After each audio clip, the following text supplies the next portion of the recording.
Welcome. Welcome to This is Freedom podcast. I am your host, Julia Stepowska, and on this podcast, we explore what it actually means to feel freedom. I'll be sharing with you stories from my own life and my own journey in discovering freedom, and our guests coming on as well will share what it is that they feel like is freedom for them. So, what is freedom? Let's start there, hey? A lot of people think that freedom is something you will get when you have what you want. So, for example, you will find freedom when you have lots of money, or you'll find freedom when you have the perfect relationship, or you have a child, or a house, or a career that lets you travel the world. But what I've discovered, and a lot of people before me have discovered and have been saying, but it's not until you actually embody it that you realize they were speaking the truth, is that freedom comes from within. The journey to freedom starts inside of you. And I have been deep in this journey of finding freedom within me since I became a mother 4 years ago. But today I want to share with you the event that happened in my life that kind of jumped me, quantum leaped, as they say, me to another level of inner freedom. But first, I want to tell you a little secret. Well, it's not really a secret, but this isn't actually episode 1.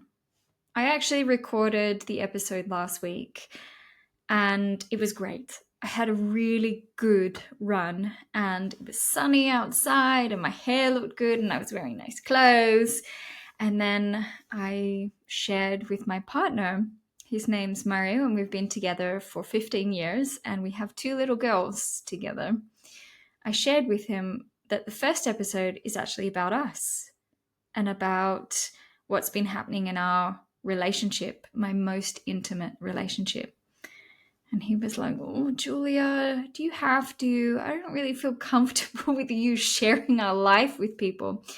And I was like, "Okay, I respect that. You are the most important person to me other than my girls, and I respect that."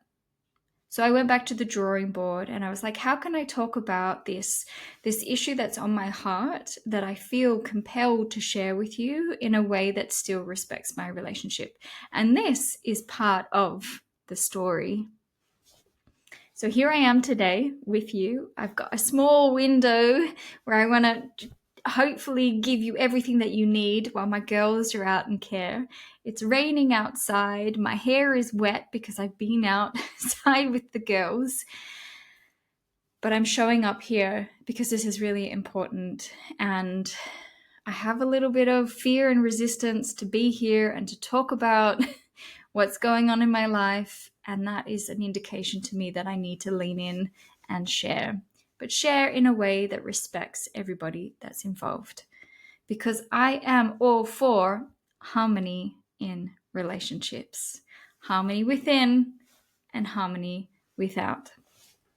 Because for me, I believe that inner freedom is so much more attainable when you are held in a relationship. When you don't have to deal with all of the worries and concerns of like, oh, am I going to meet somebody, or what, does this person not like me? When you are in a relationship, you're in this container. It's a beautiful bonding container, and it allows you to grow. When you find the right person, you grow together. But what happens is often the case is that when you add children to the mix, cracks begin to appear. And then you add another child to the mix and the cracks get bigger. And the cracks can get so big over time that you're like, who are we? We are 2 individuals in a relationship, and we are just co-parenting in the same house. And our life is all about logistics and the children, and where is this person that I fell in love with? Where is this person that I want to grow together with? And so this is why today I want to share you the story of where I liberated myself. Well, not fully, to be honest. I'm still in the thick of it, but where I have greatly liberated myself so that the cracks have come back together. And it all started last year when we moved our family from London to Australia. And at the time, my youngest child was about 6 months old, and my oldest child was coming on to about 4. And we started from zero. We had zero money, zero house, and zero jobs. So I'm from Australia. I grew up in Australia, but we had lived abroad. Well, we lived in London for almost 7 years, and before that we lived in other countries. So he'd been away from Australia for a long time. And we'd never had children in this country, and that brings a whole nother layer of complexity and bureaucracy. And I'd never lived close to my birth family with my parents, with children around. So that, again, we had to navigate the waters there. So, as you can imagine, life was pretty stressful, but it was really important that we moved here because this is our long-term vision for our children. And having that long-term vision is part of what bonds us, right? And it came down to money. We both wanted to be at home with our girls. We both love being a family at home, but we need money. We need money to pay the rent. We need money to pay for groceries and to live our lives. And I was like, I'm going to start my own business. I'm going to make money on my own terms. And my partner's like, I'm going to invest and I'm going to make money on my own terms. And then we drifted on this hope for several months, doing all the logistics to get ourselves established in this country. And neither of us were making money. So we came to that boiling point of, okay, what are we going to do to help this family move forward? And I'm going to be really honest with you. I wanted it to be me. I wanted to be the one that saved the family. I wanted to be the breadwinner of the family. I wanted to be making loads of money, doing my dream of helping other women and families and fulfilling my heart and just seeing my bank account rise and rise and rise and rise while I could save Mario from suffering and going to a job where he didn't like it and had to do it every day. I wanted to save him because both of us agreed that it would be best for our girls if I stayed home with them. This is something that we were in agreement with. But the compromise was uncomfortable. It still is uncomfortable. But what made it more uncomfortable was the fact that I was holding on because I wanted it to be me that did everything. I wanted to be the hands-on mum. I want to be the unschooling mum, which means that I want my girls at home and I want them to educate themselves through life with my guidance and his guidance and the people around us. And I wanted to make money at the same time doing what I love. But the thing is that I had this tight control over our lives and I was stifling him in the process. And I didn't realize this at the time. Of course not. Of course I didn't realize this. So he went out and he started looking for jobs, full-time, part-time jobs. And he was applying and nothing was coming through. I was like, this is a bit strange because, yeah, we've come from another country, but we were in England. It's not like we were speaking another language. And he was working at a really prestigious place, which looks really good on his resume. why can't he get a job? Is the market that hard? And it probably is hard. I'm not saying that it's not hard. But there came to a moment in our lives, it was 6 months in to him looking for a job. And we're like, okay, we really need to start making money now. And I was like, I'm going to relinquish my control. It's not going to be me that's going to save him. And I did some deep inner work to actually find out, why is it that I wanted to save him? And over that 6 months, I had not been earning money, but I had been reconnecting to my true self. And what I realized over that time was that I wanted to save him from the suffering that he would experience by going to a job that he didn't love so that he could earn money to provide for our family, which is actually quite a noble event. I wanted to save him from that suffering because my self-worth was wrapped up in the idea that if he was suffering, then I was doing a bad job, because it was my responsibility to make him happy, which is crazy because I've always said, I don't make you happy. I don't make him happy. He doesn't make me happy. Happiness is an internal state. But yet here I was living this life where it's like, no, I'm the one that's going to save everybody because I want to make everybody happy. Actually, it's not that I wanted to make them happy. It was that I didn't want them to be sad. I didn't want them to suffer. I didn't want them to experience pain. And it's through my process of becoming a mother that I realized that pain is part of life. And it's the people that are with you that can hold you as you experience the pain that makes you transmute it. Pain is part of life because it shows you where you need to learn, where you grow. And if I was always to coddle my children and never allow them to experience pain, then I would be denying them the growth, the spiritual growth that they came for, that they need in order to grow as a person, because life would be pretty boring if you were always just stuck in one place. If I hadn't experienced pain in my life, then I wouldn't have grown to become who I am. I wouldn't have learned the lessons that life has been teaching me. So I realized that pretty quickly with my children.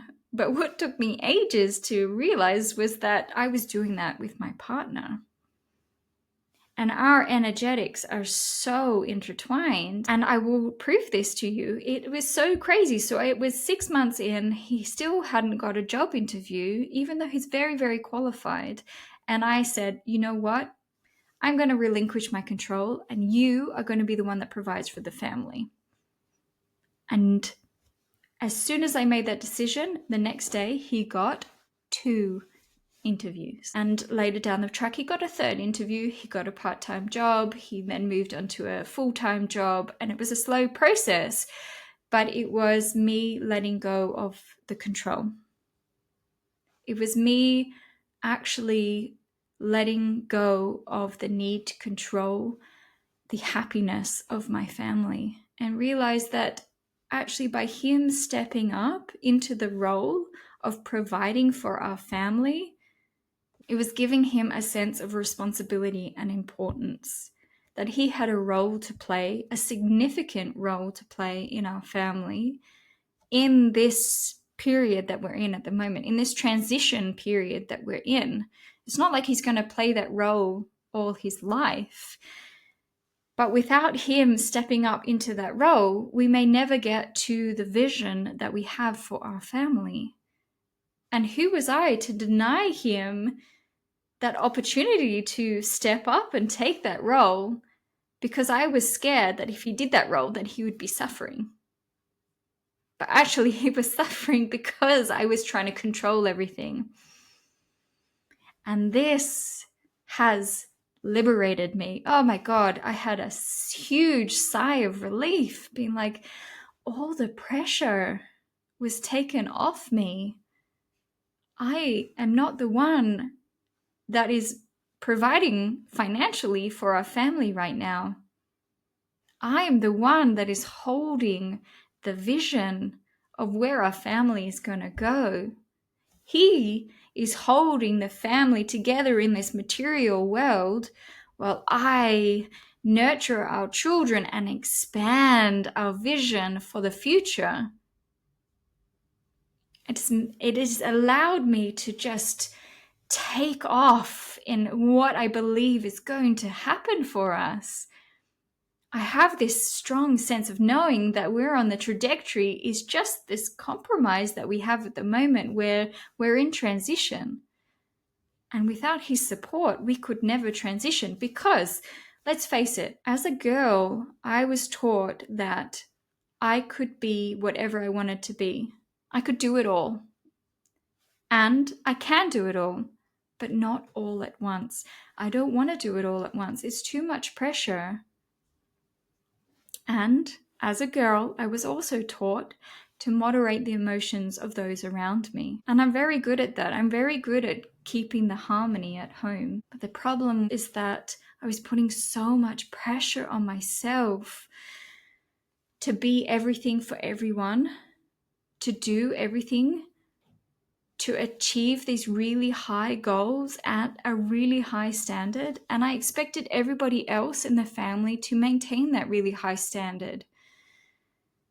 But they're not me. That came from a place where my self-worth was hurt because I was looking for validation in them rather than seeing that I don't need validation. I am worth being here on this planet Earth because I was born. I don't even need to say I'm worthy. I just am. My children were born into this earth and therefore they are worthy of just being. I don't expect anything of them. I want to help them nurture and grow, and I'm not going to deny them the pain that they need to experience in order to grow as people, in order to have a fulfilling life. There is no yin without the yang. There's no light without the darkness. Hopefully their darkness never gets really, really dark, but if they do get to that dark spot, I will be there so that they never have to do it alone. And I took this model and I applied it to my most intimate relationship with my partner. And I said, he's going to experience the pain. He's going to experience sadness, disappointment, anger. And it's not a reflection of me. He is working through his own processes. He is growing as his own person. And it's not a reflection of me. It's not a reflection of my self-worth. And wow, did that liberate me from so much pressure. So we're not perfect.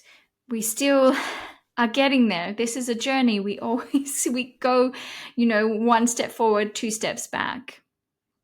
But this inner knowing that I am just responsible for my own inner state is what freedom is. And knowing that we're doing it together as a family, each person rising to their highest self within the family is freedom to me. Freedom that I'm always going to be held and supported no matter what. It's just priceless. There's no material asset that I could gain that could replace this sense of loving, belonging, and freedom that I have. So I hope that inspires you to look at your own relationships and to see how you can find harmony and inner peace within your relationship, and that knowing that you are not responsible for how other people feel, because feelings are an internal state, and that there are no feelings and emotions that are bad. In fact, it's when we suppress our emotions that bad things happen. Everything needs to come out. But when you are stable inside, then it doesn't matter how the other person presents themselves, because you know it's a reflection of them, and they need to bring whatever is boiling under the surface needs to come to light, and then it dissipates. Just like you might watch your child throw a tantrum and then afterwards they're peaceful. The same theory applies. So I hope that I share that in a way that was respectful for my most intimate relationship, because he means the world to me, and I can't wait to see what comes up in the next episode. So this is freedom for me. See you later.